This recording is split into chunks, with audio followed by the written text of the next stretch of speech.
Hi, hello everybody, welcome to my channel. I am Soul Collector. You can call me Soul or Jess or Collector. It doesn't matter to me. Thank you guys so much for watching the video today.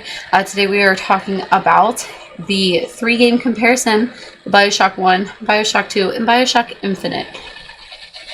Whew, it's going to be a video. So buckle up, grab your coffee. You guys know how this works. Maybe a snack. And come hang out with me and let's chat. Make sure that you guys drop any comments that you may have about the games yourself in the comments, and like this video if you do enjoy my commentary on it, my thoughts on it, my video. If you think my hair is cute, I don't care. Just drop a comment, drop a like. I appreciate it so much that you guys are here and supporting me. So I'm going to get right on into it. Okay, so going to begin with Bioshock 1 just because I feel like it's the beginning. So it had a lot of amazing things to it. Comparatively to the other two, Bioshock 1 was the intro, and it set the entire stage for the whole series and how good the series could be. It set a stage for the storyline telling. It set a stage for the gameplay. It was the most pivotal of games, for obvious reasons. That is really important for the first game to be amazing. Otherwise, the other ones couldn't have even happened. So that is something to keep in mind when these 3 games are compared. And I think it did an amazing job at all of that. Every single bit of it, I think it did absolutely great at setting that stage and the tone, like the post-apocalyptic steampunk vibe that these games give. I feel like it did an amazing job at that. So comparatively, Bioshock 1 to Bioshock Infinite, or 3, I will call it the same thing interchangeably today, I apologize. So they both had a good guy is bad guy kind of thing to it. So in the first one, the people you're talking to and the people who are helping you, the good guy who's helping you is the bad guy. And that's what I mean by saying that for this one. In the third one, it is you're the good guy, but you also are the bad guy. So it's the actual player who is the good guy, bad guy. It does pull that kind of, in my opinion, it pulls it from the first one, but changes it up, which I think was awesome. Whereas they gave you something that was familiar with the games, but also different. I loved all 3 of these games, but I will say I do think the middle one was kind of subpar to the other 2 for a lot of reasons, which obviously we're going to get more into. I do think Bioshock 1 also introduced more choices to the character, whereas I think your outcome could have ended up so much more different solely based on the choices that you make during the game, but it's not like that for the other 2. The second one, choices and things do change, but it's not a lot. The first one really hit on this, where a lot of things could change if you made different decisions throughout the whole thing, and I adored that about the game. I really didn't have that many bad things written down for the first one, and by that I didn't have any, because they kind of do filter through them all, and they become more prevalent in the other 2 than the first one, so I didn't even write it down because it's more of an issue in the other ones. Moving on to Bioshock 2 compared to everything else, I do think that playing as Delta or Big Daddy was an amazing turn on it. It keeps it in the same world in Rapture. It keeps everything in the same bubble, the same vibe, the post-apocalyptic, all of that. You get a little bit of underwater play where you're actually in the water, which I think was really cool and different. But you also get to play as who was actually a bad guy in the last one, and I think it is amazing that you get to play as the bad guy, but you're a good guy, if that makes sense. Once again, it is the bad guy being good guy, if that helps. Then you also, in the second one, get to play as the little sister, which I also think was amazing. Being able to play as the little sister, I think is just, it was neat, you know. It was something that I wanted to do and see, like, if they would change it up. The fact that they showed how the little sisters actually see the world, I think was amazing. And it also explains every bit of weird ass dialogue that they have the entire series. So I did really enjoy that. They had the good guy where it was flipped, where it was the good guy was forced to be bad instead of was bad. So like the first one, the good guy was a bad guy the whole time and he knew it. The second one, a good guy, the guy who is helping you along the way, is actually forced to become a bad guy, which once again plays into the good guy, bad guy thing that this is clearly a running theme. And then the last one, like I said before, you are the good guy, but you actually are the bad guy as well. It's alternate timeline universe shit. So like that one's a little bit more in depth, but that is also part of it. And I think it was really cool that there are a lot of running themes throughout all of them. And that was one that probably wouldn't be caught as much, but I think was really neat of them. I did enjoy the new bad guys that we got in the second one, whereas like obviously you have your base for everything in the first one. The second one does introduce new bad guys, like the big sister, the alphas, which are big daddies but a little different. So it was really neat to see the different things and takes that they pulled on it as well. And then it did touch on the storyline of the first one and kind of add a little bit to Andrew Ryan's story, but it really didn't connect to the storyline. The storylines were there, but they were not the same, if that makes sense. So Bioshock 2 had quite a bit of bad things for me.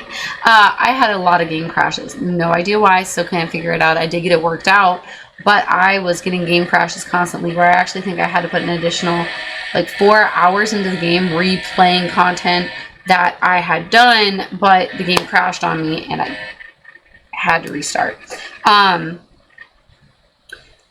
There were no new plasmids, which I thought was a critical thing in this, whereas I was hoping for more. Going into the second one, like, yes, it is the same world, but you would think that they'd add new plasmids and be coming out with new powers and things like that, and they didn't add any of that, and that was something that would really kind of let me down in the second one. There was a severe lack of boss fighting, where you had like a few that were like boss fights where the big sister would come in, but they weren't that difficult. To me, they really weren't boss fights. It was you were fighting the same character. There was a severe lack of that, whereas the first one in comparison had the theater. I'm never gonna remember the names of these guys. Ooh, there was so the entire theater, and then there was two other big guys that were kind of like the head of the theater. I cannot remember names. I'm so sorry. But you had actual boss fights where you had to defeat a specific person that was causing you issues through the whole thing. And like, I just did not get a lot of that in the second one. I think the hacking system in the second one was absolute trash. Loved it in the first one. I think it was definitely put you in like more of a time crunch. The second one was more of just like skill checking. Like all it did was remind me of like Dead by Daylight hidden skill checks. Like I enjoyed the first one, like why change it? I did not like the backstory for Liam. I think all of her reasons for what she was doing was very off, whereas like the first, like Andrew Ryan made sense. Atlas made sense. Like all of that made sense. Whereas like Liam's reasoning was like delusions. It was really confusing to me because like I can see a little bit where it made sense, but I also don't think that they put as much time into why she was doing these things. So that was kind of confusing to me as well. Or I just didn't, not confusing. I just don't think it was as well thought out, as well done as the first and third storylines. I'm going to get into the third in a minute. I just never felt as invested in this storyline either. So the second one, playing as the big daddy, like I did love it. I liked the little sister thing. I just never felt as invested in the character that I was playing as. Whereas like the first one, you really get invested in the like figuring out who you are and such. You already know who the big daddy is. Like, yeah, like it's explaining a little bit, but like I just did not feel as connected to the characters in the second one, which I also think is part of the fact that I just don't think the storyline was as strong. I had binding issues, whereas R was supposed to help me find the like atom, and it was also reload. I couldn't get it to do the atom find. Like, I sometimes could get it to work, but the majority of the time, I could not get it to lead me to the Atom. So that was a really big issue for me in that one as well. It is quite a bit shorter than the first one. So the first one took me 15.3 hours. The second one took me 11.4 hours. I will get into it. Just give me a minute with the third one. It was much shorter than the first one, and I do think that it could have benefited from being longer to help you get more invested in that storyline. I think that would have helped it immensely just to have more of the storyline. Also, I'm so sorry about the lighting. Got natural sunlight coming in, so please ignore any weirdness. It feels amazing outside. For anyone who knows the season change going from winter to spring in Ohio, it is the best feeling ever on days like this where it's like 66 to 70 and it's sunny and it's so nice and the breeze is amazing. And yeah, just a heads up on why the lighting's so funny. Screw fake lights when it looks like this outside. All right, so I'm going to move on to number 3. Infinite's gameplay only took me about 9.5 hours. So it was significantly longer than the other two. But it dove you into the new storyline, the new place. It just did so well. It dove you into a story in Colombia, and it was not Rapture, but it still had the same feel as Rapture. It had the same steampunk vibe. It was like a pretty new steampunk vibe instead of like post-apocalyptic, but it still felt Bioshock. It looked Bioshock. Colombia was done beautifully. I played the remaster versions. I do think the graphics in all 3 of them were amazing. The Bioshock Infinite, the brighter, the not being underwater, it just gave it such a, like, more cheerful is not the word for it, because it's not cheerful once you get past the first, like, hour. But, like, it gave it such a refreshing vibe. It was beautiful. It was just the way they did the whole thing was beautiful. It had new mechanics, which I really appreciated, but we didn't get that in number 2, which was one of the things, like, when you add on to games, you need to add new things, whereas I felt like the second one didn't add anything new for me, and I think that's what bothers me quite a bit about it, and why I didn't enjoy it as much. It didn't add anything new to the game and to the story. It didn't add anything that carried over into the third one, whereas there was stuff from the first one that I still, like, can relate back to when playing the third. The second one was kind of just a insert here, you know? It had, instead of things being plasmids, they're now vigors. And then you could do combos and traps with them now, which was also amazing and a whole new thing. I barely used the traps. I'm not going to act like I did use them, because I really didn't. But the idea of having them there and being able to do something new, I did a few of them. It's not like I used them a lot, but it was definitely something nice to have in bigger battles. You could get body upgrades, which is something you couldn't do in the others. You can get new pants, shirt, hat, and shoes, which could upgrade you and give you all kinds of different things depending on what it was for. Extra damage, extra shield, ammo when you kill someone, like, just things like that. Like, it's the little things that help, and they added so much to Bioshock Infinite that they could have. They added like 4 or 5 new things in Infinite that if they just split it and added like 2 or 3 of them in 2, that in itself would have made 2 way better than I felt like it was. I think the twist for all of them was, I'll get into that last, actually. Hang on. The museum fight in number 3 was very reminiscent of the theater in the first one, where you had to go in different parts of it, complete different tasks, do different things, fight different people, and then you came back to the large general area and had the bigger fight, the bigger cutscene. Once again, it's pulling straight from the first one, but making it new, because it definitely made it new. It made you dive deeper into the character you're playing, which, like I said, I feel like I didn't get a lot of that in number 2, but you definitely get that in 1 and 3. One of the things that I did say going from the second to the third is that I wanted to see pre-war Rapture. That's what I was hoping was going to happen with third.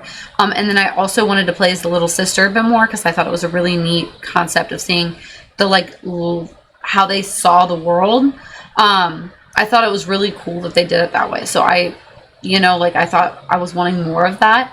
The DLCs provided at least one of it. You did get to play as little sister, but not how I was imagining it.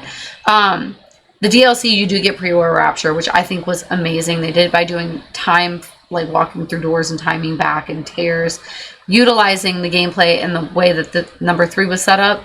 They did it that way, and I was ecstatic about it. I thought they did it amazingly. I was so happy that I got to see pre-war rapture before Apocalypse, before it looked the way it did. Don't get me wrong, like they still had splitters and stuff like that, but like they weren't as messed up yet. So I was really happy that I did get to see that out of the third game. The DLCs for the third one were immaculate in my opinion, and they gave I wasn't around whenever these first came out, but I do think that they provided everything that people playing the first 2 and the beginning, like all of the actual third one, it gave you what you wanted out of the series without taking away from the series. Whereas like they could have done just pre-war rapture for the third one. They could have done pre-war rapture into Apocalypse, but you would have been missing out on so much of what 3 provided for you anyway. So I'm glad that they did it the way they did with DLCs. The third one, the downsides. There are downsides. No matter how much I loved it, there were some. The fact that you go from the first 2 games being able to hold as many weapons as you can, and then the third one, you now have to decide what games you want to use, or what guns you want to use, and what guns you don't. And that bothered me. Because they don't give you a heads up, like, hey, you need this certain gun going in this area, because you're only going to get ammo for this gun. Yeah. I, being a completionist, wanted to get the achievements for things, so I was holding on to guns, trying to get the achievements for killing a certain amount of people with certain guns. Sorry, I was holding on to certain guns to get the achievement of killing a certain amount of people with that gun, and not realizing that if I didn't get rid of that gun, I wasn't going to get any ammo for it, and then I was in a big fight, have 0 ammo, and it was definitely fucking me over quite a bit. So I was not happy about that. Especially because that was a huge switch up, and there was no real reason to do that switch up other than making it a harder game, which I get, but also like no point, absolutely no point. There was not choices, so this is actually something that I'll touch on in a second. Actually, it was shorter, but it was more immersive, which I did touch on. I'm gonna go into the choice thing really quick, and then I'll go into the huge twist and the ending and how I felt and why I feel the way about it. Okay, so big issue with the second and third one was, in the first one, your choices seemed to make a difference into what you were doing. It changed the ending by quite a bit, apparently, from what I've seen. Like, I didn't play it differently for 3 times, but I did look up the alternate endings, and it did change the endings quite a bit. Second one barely changed the ending. Literally, it's just her slightly doing something different to you at the end. And that's it. That was it. That was the difference. And I was like, it wasn't significant enough for me to care to play it a second time. Especially because I already felt the way I did about not feeling as connected to the characters. So why would I play it again? And then Infinite. You really didn't have choices at all in this one, which really bothered me because it was something I adored about the first one, where you could get alternate endings. Whether I did them or not, that's beside the point. But they took it away in the third game. Like, you have choices in the first hour. You have a choice. I've done both of them. Both of them have the exact same thing. You go to throw a stone, no matter which option you pick, and they see your scar, and all hell breaks loose. To me, that's not a choice. It's not changing what's going to happen. It doesn't change. Like, it doesn't change anything that happens in the furthering of it either. Like, it's confusing to me that damn near the same thing happened, and that bothers me quite a bit, especially because they do put so much effort into doing choices mattering in the first one. So that bothers me. And then, like, any of the choices through the game, it's just like, do this, but you can't walk away, which doesn't make sense. Like, why even say do this when you don't have a choice to do something else. Like, I would have preferred choices on what you could do. And like, yeah, if it kills you and you have to restart back, cool. It's still an added part and a choice, and you're seeing a difference in what happens. But they didn't even do that. It would pop up like, save blah. That was it. You couldn't walk away. You couldn't not save them. You had to do it. And that bothers me because it completely pulls away the feeling like you have decisions in this. They try to make you seem like you had decisions, but you didn't. And that bothered me about this last one. I'm not really sure at the end if any walking a different way changes anything. I don't know if at the end, I couldn't really find anything that showed a different version. I'm sure there's a different ending, but I couldn't really find one. So that is the one thing that really bothered me about the second and the third, because it just felt like your choices didn't really matter as much as they did in the first, and I liked that they mattered so much in the first. Yeah. Okay. So the huge twist. This is something that's consistent through all three of them, kind of. So Bioshock 1 had a huge twist as the good guy was the bad guy. So the guy who you think has been the good guy the whole time actually does end up being the bad guy. So that's the huge twist on that. So the huge twist for the second one, there really wasn't as big of one. There really isn't. No matter what, Lamb was still the bad guy. The biggest twist in the second one was that she turned Atlas into a bad guy, which is the guy who's been not Atlas. Was it Atlas? Oof. Sorry. I might have the name wrong. The guy who was helping you the whole game ends up being a bad guy you have to fight because of force. It's not a huge twist. I was missing that huge twist that was in it. That also, there was a lot that it just was not as good of a storyline in the second one. I do appreciate that they let us play as Big Daddy and gave me the option to play as little sister. I thought that was awesome, but they could have made the storyline so much better in this one. I did really like it still. I still love the whole series. Mass Effect is still definitely in my tops of the full play series, but that's beside the point. Then there's Infinite. Infinite's twist had me shook. If you watched the video of my last gameplay of it, I think it was number 9, 8 or 9. I don't remember which. I think it was 8 or 9. Holy cannoli, that twist threw me. I did not expect, even though the good guy to bad guy thing was consistent through the first two, I thought it was, if anyone did it, I thought it was going to be Elizabeth. I thought she was going to turn against you, which in reality, kind of, but holy cow, I did not expect it to be the way it was. And thank God it did, because I loved it. I thought it was amazing. I thought the twist on it was amazing. The only thing that I really don't like was that was consistent in the beginning and the end of this one was religious undertones, which that is my opinion on things. That is completely the best side of the point in the game. Realistically, all three games had very culty undertones, which are obvious. It's just this one really, really connected to like Christianity, which we're not going to get into my opinion on it, but I hit a little hard. Not because I am religious, but because I just do not like how a lot of things go on, and it really hit on a lot of that. So it was very culty undertones, and I do enjoy stuff like that. It's just this one really was like, it was almost a little too real. It was too realistic, okay? It was too realistic. But the twist at the end was absolutely phenomenal. There was no way I could have guessed in the entire thing that you were Comstock. I never would have guessed it. And I think the fact that that happened and I didn't guess it up until the end was amazing. Because like normally I can guess what's going to happen. And the twist in this game definitely threw me through, just same with the first one. It definitely threw me through a loop. I wasn't expecting the ending, and I adore that about this. So, all in all, 3-game comparison. Number 3 was my favorite. 2 was definitely bottom line. Storyline-wise, they were all amazing. The third one definitely, it was like definitely 3-1-2 for me. Gameplay-wise, I would definitely say probably 1-3-2, because like I said, I had a lot of binding issues. For some reason, some stuff just wasn't working with 2, and I had a lot of game crashes. So that's why I'd probably say 2 was at the bottom of that one still for me. Character-wise,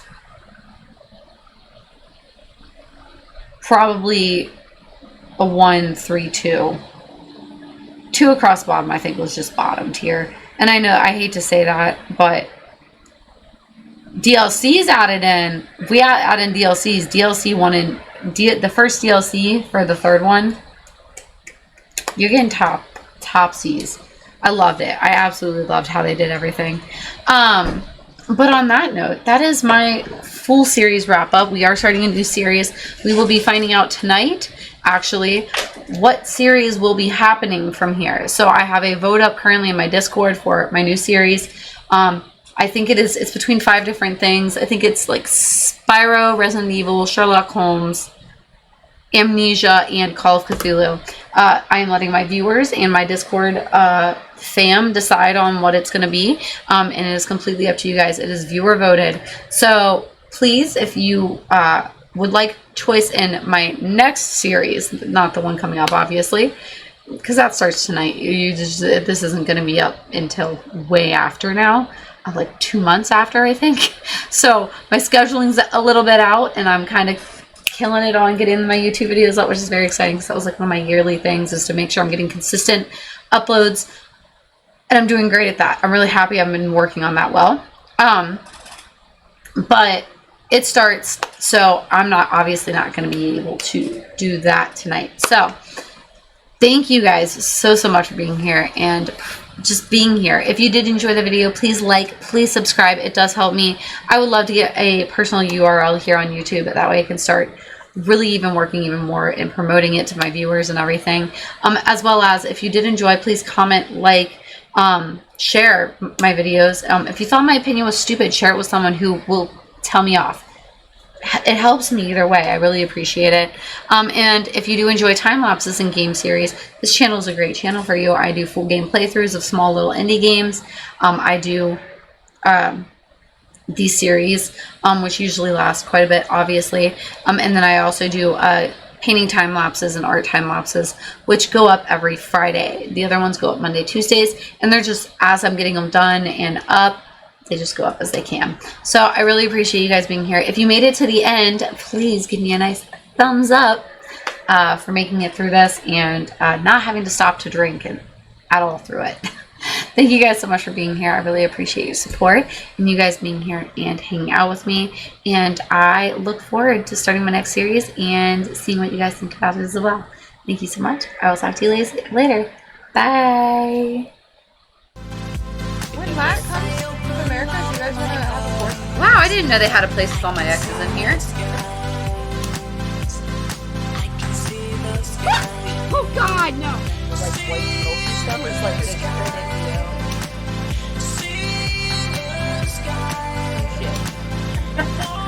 You have a lightsaber?